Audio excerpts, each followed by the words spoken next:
199 seat पे opposition lead कर रहा था। तो इसमें ईवीएम में कौन सी जादू है भाई? ईवीएम खुलते ही आपको पता लगा कि जो रिजल्ट पब्लिक कुछ और सोच रही है, रिजल्ट सीधे बदल जा रहा है। Oppose EVM save democracy, oppose EVM save, जनता की आवाज़ है, जनता ये चाह रही है, आपको वोट जनता से ही लेना है। इसलिए पॉलिटिकल पार्टीज भी इसको पूरा एक पॉलिटिकल एजेंडा बनाए, अपने घोषणा पत्र में भी लाए, और ये भी हो कि एकदम बैलेट पेपर से चुनाव होगा और नहीं तो ईवीएम से चुनाव नहीं होगा। देखिए, मशीन ठीक है नहीं ठीक है छोड़िए, अगर आदमी का दिमाग ही खराब हो जाए तो मशीन क्या कर लेगा? अगर प्रिजाइडिंग ऑफिसर वहाँ पर वही बेईमान हो जाए, अगर डिस्ट्रिक्ट का डीएम ही बेईमान हो जाए, इलेक्शन कमीशन ही बेईमान हो जाए, सरकार ही बेईमान हो जाए, तो मशीन क्या कर लेगा? सवाल यहाँ जो है ये है, फंडामेंटल क्वेश्चन है। साथियों, एक आज़ादी मिली थी 1947 में, लेकिन ये समझ लीजिए कि ईवीएम से आज़ादी का ये आंदोलन है। और मैं आपके सामने, मेरे भाई हैं अभी लोकेंद्र जी आए हैं, आपको दिखाना चाहता हूँ। 30 नवंबर 2023 का एक सज्जन ने एक फेसबुक पोस्ट लिखा है और उसमें लिखा है कि खाचरौद नागदा विधानसभा कुल मत गिरे 1,78,364, अन्य प्रत्याशी 8,364, भाजपा 93,000, कांग्रेस 77,000। 93 और 77 का आंकड़ा इनके 30 तारीख को आ गया, 3 दिन पहले। और जब रिजल्ट आया तो 93,000 और 77,000 के पास ही मामा जी के लड़के है ना, आपके जो लिखे हैं वो। हाँ, दिलीप सिंह गुर्जर। अच्छा, तो ये देख लीजिए, तो ये क्या कलाकारी है, ये सब हम लोग समझ रहे हैं। सीधी और सीधी बात है, ईवीएम से चुनाव दुनिया के सबसे बड़ी लोकशाही की डकैती है। अगर हम ये चाहते हैं, एक इंसान भी भारत का चाह रहा है, भारत का चाह रहा है कि हम कागज़ से हम अपना वोट दे, तो इलेक्शन कमीशन को ये बात ये माननी पड़ेगी। जितने भी आप पक्ष आप रखेंगे आप ईवीएम के समर्थन में, अभी राजेंद्र पाल गौतम जी ने कहा है कि कहीं से मशीन ही है ना, मशीन को तो कोई भी कंट्रोल कर सकता है, जहाँ से भी कंट्रोल कर सकता है। आपसे पहले नासा वाला यहाँ का तस्वीर जारी कर देता है भारत का। तो जितने आप पक्ष में समर्थन देंगे उस सब के खिलाफ हमारे पास आर्गूमेंट है। कह रहे हैं कि भाई बूथ मैनेज होता है बैलेट पेपर से, तो ईवीएम भी मैनेज होगा। कह रहे हैं कि बूथ लूट लेते थे, तो ईवीएम भी लूटा जा रहा है, अब सबके सामने दिख रहा है। अब तो वीडियो बन रहा है मोबाइल फ़ोन, पहले तो मोबाइल फ़ोन नहीं था, तो बूथ ये ईवीएम मशीन भी लूटा जा रहा है। तो ये तमाम जिस तरह का आर्गूमेंट है कि भाई टाइम बचेगा, कहाँ टाइम बच रहा है? पहले से ज़्यादा टाइम लग रहा है। आप 7 चरण में चुनाव करवाते हो, एक मान लिया कि 1 नवंबर में हुआ, फाइनल रिजल्ट आके फरवरी में आ रहा, तो 3 महीना में तो कुछ भी हो सकता है, पूरी लीला ही बन जाएगी उसकी, ये बात है।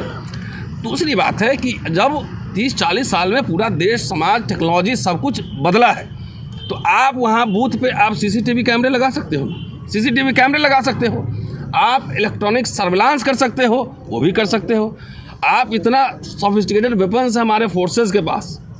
अगर आपको लगता है कि ये सेंसिटिव बूथ है, यहाँ पे गड़बड़ी हो सकती है, तो आप डिप्लॉय करो वहाँ फोर्सेज। आप शूटर साइड का भी ऑर्डर दो कि जो बूथ लूटेगा उसको देखते गोली मारो। ये करने से आपको कौन रोक रहा है? क्यों? एक खास तरह के लोग ही, एक खास तरह की पार्टी ही, भाजपा एनडीए, यही लोग पहले ईवीएम का विरोध कर रहे थे, यही लोग कर रहे थे ना। नरसिम्हा और अडवाणी जी ने केस भी डाला और इन्होंने किताब भी लिखा, सुब्रमण्यम स्वामी ने केस डाला था, किताब भी लिखा। ये लोग विरोध कर रहे थे, आज ईवीएम के पक्ष में क्यों है? मैं मध्य प्रदेश चुनाव में था, मैं गया था 4 दिन के लिए, और आप बैलेट पेपर वाला आप देख लीजिए, 199 सीट पे ऑपोजिशन लीड कर रहा था। तो इसमें ईवीएम में कौन सी जादू है भाई? ईवीएम खुलते ही आपको पता लगा कि जो रिजल्ट पब्लिक कुछ और सोच रही है, रिजल्ट सीधे बदल जा रहा है। तो सीधे और सीधे साथियों, ये ईवीएम नहीं है, ये समझ लीजिए कि अगर जाके बाहर में कहते हैं मदर ऑफ डेमोक्रेसी, और यहाँ डेमोक्रेसी जो है हाईजैक कर लिया गया है, सरकार ने, चुनाव आयोग ने हाईजैक कर लिया है। हम तो कोर्ट से भी आग्रह करेंगे इस संयुक्त मोर्चा की ओर से कि जो 19 लाख गायब ईवीएम का मसला है, वो मसला इसमें अविलंब इमीडिएट बहस हो। जब एक गोदिक पत्रकार के लिए जब 12 बजे रात में सुप्रीम कोर्ट खुल सकता है, तो इतने बड़ा सेंसिटिव मैटर पे, इतने बड़े मैटर पे ये कोर्ट में पेंडिंग क्यों है? इलेक्शन पिटीशन पिछले बार का पड़ा हुआ है, कई हमारे साथी डाल चुके हैं कोर्ट में, लेकिन उस पर सुनवाई क्यों नहीं हो रही? तो मैं ये कह रहा हूँ, प्राचा साहब को समर्थन करते कि हम सुप्रीम कोर्ट संविधान के हिसाब से अपना पक्ष रखे, इसमें पक्ष रखे। अभी हमारे सीजेआई जाते हैं तो डेमोक्रेसी की बात करते हैं, पूरे दुनिया भर में करते हैं। जब यहाँ की जनता, आवाम कह रही है कि हमारा डेमोक्रेसी हाईजैक कर लिया गया है, मशीन में गड़बड़ है। तो सुप्रीम कोर्ट को भी इस पे संज्ञान लेना चाहिए और अविलंब इस पे डे टू डे बेसिस पे हियरिंग होनी चाहिए। दूसरी बात, मैं जितने पॉलिटिकल पार्टी के लोग भी सुनेंगे इस प्रेस कॉन्फ्रेंस को, मैं आपसे भी आह्वान कर रहा हूँ कि आप अपने कार्यकर्ताओं को एक्टिवेट कीजिए और बोलिए कि जाकर इस पर मिस्ड कॉल मारें। सारे लीडर्स को, जितने जो ईवीएम का विरोध कर रहे हैं, सारे लीडर्स इसको डालें। और दूसरी बात है कि ये एक तरह से सिटीजन्स मूवमेंट है, सिटीजन्स मूवमेंट। हम लोग किसी पार्टी को रिप्रेजेंट नहीं कर रहे हैं, लेकिन तब भी ये आग्रह करें कि जो अपोजिशन पार्टी जो ईवीएम के विरोध में है वो इसके खिलाफ, वो भी तो सिटीजन है, वही वोटर है इस देश के, चाहे कितने भी बड़े नेता वोटर तो हैं ही, वो भी इसके खिलाफ आगाज़ करें। क्योंकि हम लोग को याद है 5 साल पहले जब राजेंद्र पाल गौतम साहब के हमने एक प्रेस कॉन्फ्रेंस इसी तरह से डेमो किया था, याद है आपको? बिल्कुल बिल्कुल।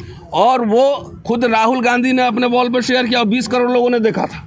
तो अब खाली शेयर करने से काम नहीं चलेगा, अपोजिशन पार्टीज भी इसको पॉलिटिकल एजेंडा बनाए कि oppose EVM save democracy, oppose EVM save. जनता की आवाज़ है, जनता ये चाह रही है, आपको वोट जनता से ही लेना है। इसलिए पॉलिटिकल पार्टीज भी इसको पूरा एक पॉलिटिकल एजेंडा बनाए, अपने घोषणा पत्र में भी लाए। और ये भी हो कि एकदम बैलेट पेपर से चुनाव होगा और नहीं तो ईवीएम से चुनाव नहीं होगा। नहीं तो इसके बाद मैं ये कह रहा हूँ, पॉलिटिकल पार्टी को इलेक्शन लड़ना है, हमें आपको नहीं लड़ना, शायद आपको लड़ना पड़ सकता है। पॉलिटिकल पार्टी को इलेक्शन लड़ना है।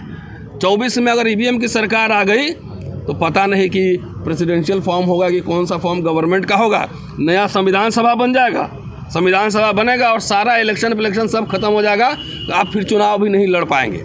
इसलिए ये अपोजिशन पॉलिटिकल पार्टीज़ को ये चेतावनी भी है कि अपने फ्यूचर के लिए, अपने पॉलिटिकल फ्यूचर के लिए भी ये एक तरह का अखिल भारतीय मूवमेंट है।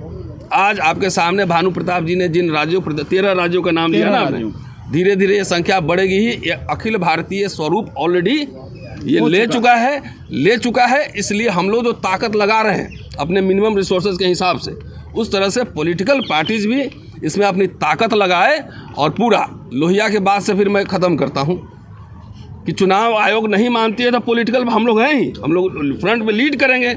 आइए दिल्ली में एक बड़ा प्रदर्शन हो, चुनाव आयोग में प्रदर्शन हो, लाखों लोग इकट्ठा हो, और ये संविधान के हिसाब से, संविधान जो राइट देता है हमें एकदम संविधान के हिसाब से हम लोग निर्वाचन आयोग का भी घेराव करेंगे। इसमें पूरी देश की जनता से अपील है कि डू और डाई, ये नारा 1942 में गांधी ने लगाया था, ये करो या मरो, उसी तरह से डू और डाई है। नहीं तो पता लगा ये कैसे हो, कहाँ से कॉन्फिडेंस आ रहा है कि अब की बार 400 पार, कहाँ से, कौन सा ऐसा आपने काम किया है? किसान सड़क पे है, छात्र शिक्षक सड़क पे है, मजदूर सड़क पे है, पहलवान सड़क पे है, तमाम लोग सड़क पे है। ये कॉन्फिडेंस कहाँ से?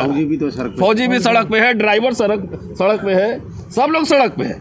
कि आज जो नंबर जो रिलीज किया गया है, थंबनेल और टाइटल में यही नंबर लगाएं। मैं रिपीट करता हूँ एक बार फिर, 9667722062।